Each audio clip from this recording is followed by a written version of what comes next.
Salut tout le monde, donc je m'appelle Lauriane Costantino et j'enseigne le violon à l'école Studio C, école de musique à Lorraine. Dans cette vidéo, on va parler des nuances. Mais une nuance, c'est quoi? Une nuance, ça correspond au volume de son produit par un instrument. Donc cette vidéo, elle va être divisée en 3 parties.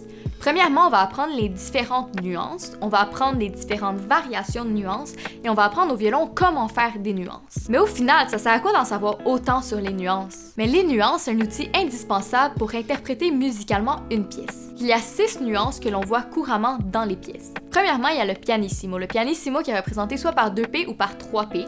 Et ce que ça veut dire que c'est très doux. Ensuite, il y a ce qu'on appelle le piano. Le piano seulement par un P, donc c'est juste une nuance qui est douce. Ensuite, il y a le mezzo piano, donc c'est moyen doux, qui est représenté par un MP. Le mezzo forte, le MF, qui veut dire moyen fort. Ensuite, forte, qui est un F, qui veut dire fort. Et fortissimo, qui est 2F ou même 3F, qui veut dire très très fort. Pour ce qui a trait des termes se référant aux variations de nuances, on a ce qu'on appelle le crescendo. Donc un crescendo, c'est un son qui est croissant. Donc c'est un son qui part d'une nuance qui est plus douce et qui se rend jusqu'à une nuance qui est plus forte. Ensuite, un décrescendo ou un diminuendo, c'est l'inverse d'un crescendo. Donc ça part d'un son qui est plus fort et ça se rend à un son qui est moins fort. Ensuite, on a ce qu'on appelle un sforzando. Donc un sforzando, ça s'applique à une note en particulier, puis c'est un son qui est soudainement très accentué. Ensuite, il y a le fortepiano. Donc le fortepiano, ça s'applique aussi juste à une note.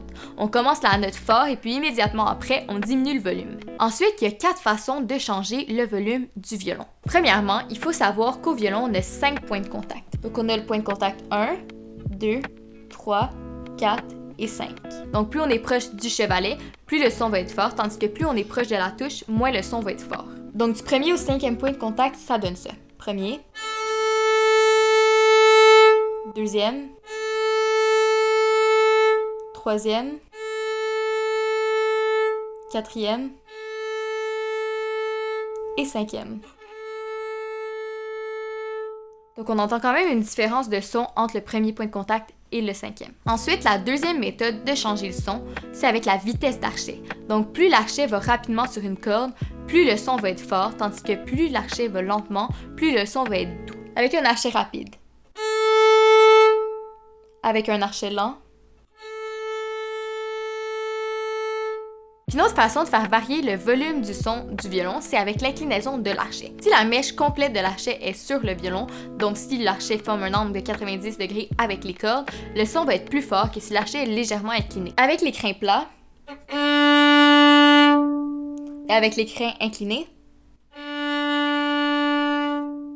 finalement, il y a l'option de mettre plus de poids avec le bras de la main d'archet.